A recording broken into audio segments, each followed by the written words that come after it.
Yang punya Ikro itu yang kakek-kakek yang di belakang. Yang di belakang. Masalah manajemen sekolah ini, Ustaz. Siap. Sekolah kan gak sesimpel itu, Ustaz. Ustaz yang udah mendirikan sekolah, menjalankan beberapa sekolah.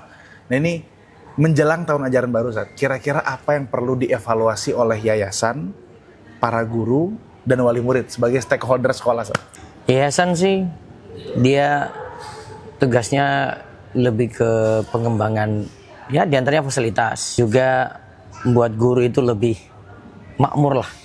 Oke, jadi tugas yayasan di situ. Iya, tugas yayasan di situ. Mengembangkan sekolah dan SDM sekolah gitu, Ustaz. SDM sekolah harusnya lebih dijaga lagi nih guru-guru. Lagi kita lihat di pesantren kan dari sisi guru-gurunya ini kan kurang terjamin lah Bang Kevin ya. Iya. Nah antum sendiri kan punya sekolah gratis, Ustaz. Nah itu gimana cara? Jadi beda dengan sekolah yang lain kan. Kalau sekolah yang lain dia didirikan dulu baru dia pusing cari dana tuh. Iya. Kalau kita sudah ada dulu pendanaan sebelumnya. Kemudian sekolah itu didirikan. Alhamdulillah kita kan sekolah kita itu untuk yatim dan duafa. Iya. Kita ambil dari dana zakat dulu yang sudah kita punya. Oh gitu. Jadi secara operasional nggak terlalu berat. Nggak terlalu berat. Oke. Nah untuk beberapa sekolah yang antum tahu nih, kira-kira problem finansialnya di mana, Ustaz? Selain ada pemasukan, kalau bergantung pada uang SPP kan juga rasanya berat untuk operasional. Iya, memang sih kita juga ada di yayasan kami kita harus kelolain dengan baik. Artinya ada usaha-usaha lagi tambahan. Buka bidang-bidang usaha lain untuk usaha lagi. Tambahan operasional. Tambahan operasional saja. Tapi sudah ada yang dukung tadi dari dana zakat gitu loh.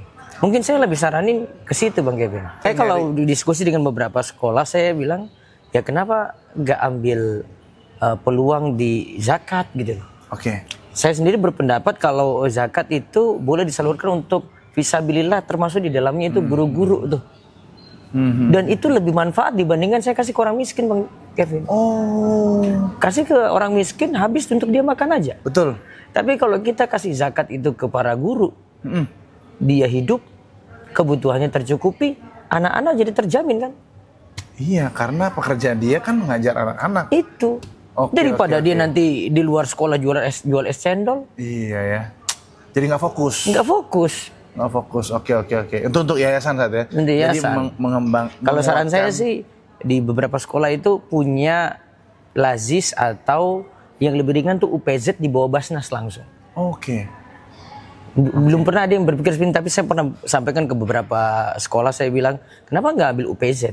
Lazis mikirnya terlalu berat lah. UPZ itu cuma di bawah Basnas, bilang ke Basnas saya ingin jadi unit penarik zakat. Jadi, setiap ada zakat masuk kita cuma laporin ke Basnas, uang balik lagi ke kita secara utuh. Yang asalkan kita punya pos untuk penyaluran. Oke. Pos penyalurannya untuk sekolah saja. Ya berarti ini masukan yang bagus untuk teman pengelola sekolah saat ya? Pengelola sekolah itu untuk ngatasi yang selama ini biaya untuk para guru yang mereka bingung. Oke. Jadi mengamankan cash flow lah. Mengamankan cash flow. Betul. Alhamdulillah kita setahun Bang Kevin. Masya Allah. Untuk setahun bisa untuk sekolah gratis. Dan itu didapat di bulan Ramadan, kita pegang tuh. Kemudian untuk setahun sudah tercukupi. Oke. Untuk para guru, Ustaz, yang mengajar ini kira-kira evaluasinya seperti apa, Ustaz? Para guru harus tingkatkan kemampuannya lagi dari sisi bagaimana menyampaikan materi. Di beberapa kali kalau di sekolah kami itu di Darus Solihin itu kami mengundang yang memang pakar dalam hal ini, misalnya yang pakar bahasa. Saya ada teman di situ. Dia ngajarkan musyrif, ngajarkan guru-guru. Ini cara ngajar yang paling cepat itu bagaimana? Untuk menyederhanakan beberapa ilmu, misalnya nahwu shorof. Iya. Ya. Terus di TPA juga saya datangkan langsung dari yang punya buku Iqra. Untuk melakukan pelatihan itu kepada guru-guru TPA kami ada 40. Semuanya yang punya Iqra itu yang kakek-kakek yang di belakang. Yang di belakang itu di belakang buku Iqra. Masih hidup, masih? Enggak, sudah meninggal rahimahullah. Itu orang Jogja di sini Bang Kevin. Belakang sini aja di kota gede. Keluarganya di sini. Iya. Insyaallah. Pabrik bukunya di sini. Metode Iqra itu kan. Asad Humam. Kiai Haji Asad Humam. Jadi kita datangkan dari AMM. Ya, khusus untuk ngajarkan cara belajar Iqra. Kita minta sama pihak KMM, mereka kan punya metode paling cepat kan. Bagian-bagian yang mana yang cepatnya yang kita bisa ngajarin. Oke. Nah itu di upgrade tuh. Padahal guru-guru TPA ini itu cuma lulusan, ada yang SMP, ada yang SMA. Tidak semua lulusan pondok. Tapi kita punya cara supaya mereka cara ngajarnya sama semuanya nih. Ya, jadi bukan cuman dia paham nahwu shorof, tapi bisa mengajarkan nahwu shorof dengan mudah. Iya, itu kalau tadi yang sisi nahwu shorof, kalau ini dari sisi TPA beda lagi. Ya, paham. Jadi bisa mengajarkannya. Bisa mengajarkan langsung kalau bisa ya dari orang yang punya buku tadi. Metodenya kayak Iqra tadi kan? Terbukti metodenya. Terbukti kayak tadi nahwu shorof, cari pakarnya aja, suruh datang ke pondok kita kemudian ngajarin itu. Oke. Jadi untuk guru bisa di-upgrade seperti tadi. Sama lagi seperti kita juga butuh untuk public speakingnya. Iya. Ya nanti ngundang Bang Kevin lah. Kalau enggak, beliau di beberapa sekolah ini Masya Allah nih. Sekolah-sekolah umum juga nih bisa ini. Dan itu perlu sekali Bang Kevin. Itu jarang sekali dari sekolah-sekolah memperhatikan hal ini. Kadang kan kita tahu guru-guru sendiri, mohon maaf ya, malas ngajar, bingung untuk ngajar. Kalau enggak cuma kasih tugas. Betul. Ya sebenarnya zaman saya sekolah juga kayak gitu sih sebagian guru memang sih. Makanya nanti kabar-kabar saya undang Bang Kevin lagi nih.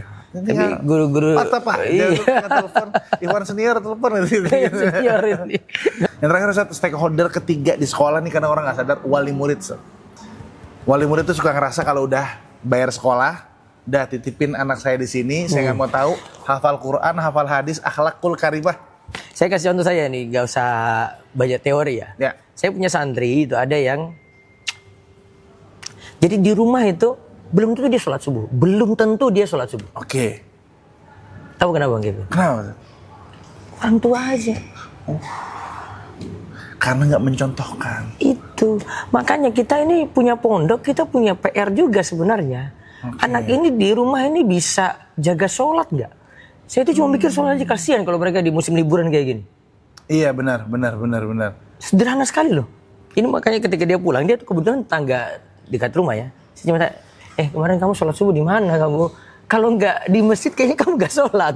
Iya, dia nggak sholat karena fine aja di rumahnya. Karena juga. Di rumah nggak ada yang bangunin, nggak marah-marahin. Allah. Maka peran orang tua di sini peran orang tua itu sangat penting sekali. Jadi kami di pondok sudah didik dengan baik, mereka sholat sudah tertib kan, sudah 5 waktu, sudah sholat berjamaah. Tapi orang tua itu kadang nggak dukung di sini. Iya. Kira-kira ada yang perlu disampaikan nggak dari pihak sekolah kepada wali murid bahwa wali murid ini jangan lepas tangan gitu? Sebenarnya semuanya butuh kerjasama. Ada beberapa sekolah itu yang Masya Allah saya lihat di beberapa sekolah itu dia malah minta orang tua juga menyampaikan ilmu tertentu di rumah tuh, atau orang tua misalnya di anak-anak di sekolahnya itu punya hafalan sekian juz, orang tuanya juga diminta sama. Nanti kalau anaknya pulang, dapati keadaan yang sama seperti dia di sekolah gitu. Masya Allah. Dan sangat penting sekali kalau bisa di sekolah-sekolah itu ada juga pengajian khusus untuk wali murid. Oke, jadi artinya wali murid juga atau orang tua santri, orang tua siswa perlu belajar. Saya punya yang sederhana, saya kasih contoh. Saya kan ada 2 ya, ada sekolah, ada TPA ya.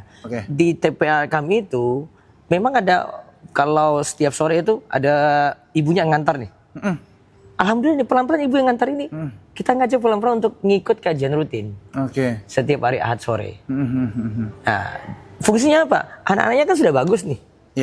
Diajarin sholat, diajarin adab, macam-macam. Nah, di sini juga didikan untuk ibu-ibunya penting. Apa kalau spill materi untuk ibunya tuh kira-kira apa? Kita sih kebanyakan yang penting ibunya mau ibadah dulu kan. Dengan bagusnya ibadah, nanti kan di rumah bagus, anak-anak juga kan ikut bagus. Betul.